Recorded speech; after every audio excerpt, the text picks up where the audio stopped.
میرا نام فراز قیوم ہے۔ پنجاب پولیس میں ملازم ہوں۔ میری شادی تقریباً 4 برس قبل میری پھپھو کی بیٹی سے ہوئی۔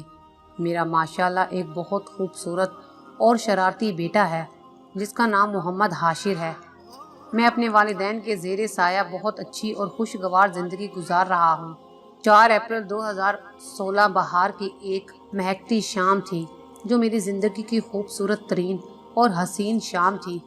اس وقت کنٹونمنٹ جنرل ہسپتال راولپنڈی میں اپنے تمام اہل خانہ کے ساتھ موجود تھا اور اللہ پاک کے فضل سے ہم اپنے گھر آنے والے نئے مہمان کے منتظر تھے۔ میں لیبر روم سے کچھ فاصلے پر بے چینی کی کیفیت میں ٹہل رہا تھا اور اللہ پاک کے حضور ایک ہی دعا مسلسل دہرائی جا رہا تھا کہ اللہ پاک مجھ بندہ ناچیز پر اپنا خاص فضل کرنا اور مجھے خیر خیریت سے اپنی خاص رحمت یا نعمت سے نوازنا۔ میں اپنے لیے اللہ پاک سے اس کی خاص رحمت بیٹی کا شدت سے طلبگار تھا۔ تقریباً 6 بجے کے قریب مجھے دور سے تیز تیز قدم بڑھاتی ہوئی میری بڑی سالی اور خالہ نظر آئیں۔ میرا دل تیز دھڑکنے لگا، یا اللہ پاک خیر کرنا۔ اسی دوران میرے پاس میرا چھوٹا بھائی اویس اور سالہ دانیال بھی کھڑے تھے جو میری طرح کسی بہت اچھی خبر کے منتظر تھے۔ میں آنکھیں بند کیے مسلسل درود پاک کا ورد کر رہا تھا کہ اچانک میرے کانوں میں خوشی سے چیختی ہوئی آوازیں پڑی، مبارک ہو، اللہ پاک نے حاشر کو کھیلنے کے لیے بہت پیاری سی گڑیا عطا کی ہے۔ تب مجھے ایسا لگا کہ اس روئے زمین پر مجھ سے خوش نصیب کوئی شخص نہیں ہو سکتا کہ اللہ پاک نے بندہ گنہگار کی خواہش پوری کر دی، مجھے اپنی رحمت سے نواز دیا۔ میری آنکھوں میں خوشی کے آنسو بھر آئے۔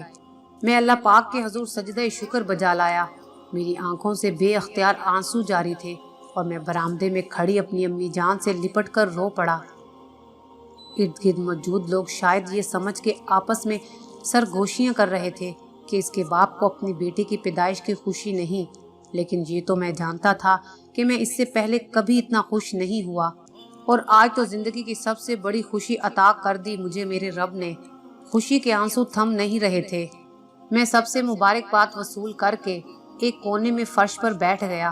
مجھے سمجھ نہیں آ رہی تھی کہ اپنی خوشی کو کیسے مناؤں، کس طرح اپنے رب کا شکر ادا کروں۔ بس ایک انتظار اور تھا کہ جلد از جلد اپنی زندگی کی سب سے پیاری دوست اپنی بیوی سے ملوں اور اس کو مبارک دوں، اسے مبارک لوں جس نے اللہ پاک کے فضل سے مجھے میری زندگی کا سب سے بڑا تحفہ دیا۔ چند منٹوں میں ہی میری بیٹی کی آمد کی خبر پورے خاندان میں جنگل میں آگ کی طرح پھیل گئی۔ ہر طرف سے مبارکباد کا نہ رکنے والا سلسلہ شروع ہو گیا۔ پھر تھوڑی دیر بعد میری پیاری، میری رانی میری باہوں میں تھی۔ گلابی کمبل میں لپٹی وہ ننھی پری لگ رہی تھی۔ میں نے اپنی رانی کو اٹھایا تو اس نے جھٹ سے آنکھیں کھولیں۔ میں نے اپنی بیٹی کو چوما اور ایک بار پھر اللہ پاک کا شکر ادا کیا۔ پھر میں نے اپنی بیٹی کے کانوں میں کلمات اذان ادا کیے اور اسے اس دنیا کی سب سے عظیم دعوت دے کر اس دنیا میں خوش آمدید کہا۔ پھر میرے والد صاحب نے اپنی پوتی کو گھٹی دی اور صحت، تندرستی اور اچھے نصیبوں کی ڈھیروں دعائیں دی۔ میری بیٹی بہت خوبصورت تھی اور میری بڑی سالی حد سے بڑھ کر اس کی تعریف کر رہی تھی، اور وہی لمحہ تھا جب میری بیٹی کو پہلی بار کسی کی نظر لگ گئی۔ نظر تو پیار بھری تھی، لیکن میری پیاری بیٹی برداشت نہ کر سکی اور ایک چھوٹے سے حادثے کا شکار ہو گئی۔ اس کے ناف پر لگا ہوا کلپ ڈھیلا ہو گیا اور بہت زیادہ بلیڈنگ شروع ہو گئی۔ ہم نرسنگ سٹاف کی مبینہ غفلت کی وجہ سے کسی بڑے حادثے کا شکار ہوتے ہوتے بال بچ گئے، اور ڈاکٹر کی بروقت کوشش نے ہماری خوشیوں کو نظر لگنے سے بچا لیا، اور ہم سب نے سکھ کا سانس لیتے ہوئے اللہ پاک کا شکر ادا کیا۔ وہ رات ہم نے اسپتال میں گزاری اور صبح معمول کے چیک اپ کے بعد گھر جانے کی اجازت مل گئی۔ سب سے زیادہ خوشی میری بیوی کو ہوئی، جس کو بیٹیوں سے بہت لگاؤ تھا، اور آج اسے اس کی سب سے اچھی سہیلی اس کی بیٹی کی صورت میں مل گئی تھی۔ ہم دونوں نے اپنی بیٹی کے لیے ایک نام سوچ رکھا تھا، لیکن ہمیں اپنی بڑی پھپھو کی خواہش کے احترام میں اپنی اس خواہش کی قربانی دینی پڑی، جو 30 سال کا عرصہ گزر جانے کے بعد بھی اولاد جیسی نعمت سے محروم تھی، اور ان کی خواہش تھی کہ اس گڑیا کا نام میں رکھوں گی۔ اس لیے ان کی خواہش کا احترام ہمارے لیے کسی فرض کی حیثیت رکھتا تھا۔ ہم اسپتال سے واپسی پر سیدھا اپنی پھپھو کے گھر گئے، جن کی بلائی منزل پر ہم رہتے تھے۔ میری پھپھو نے دعاؤں اور نیک خواہشات کے ساتھ ساتھ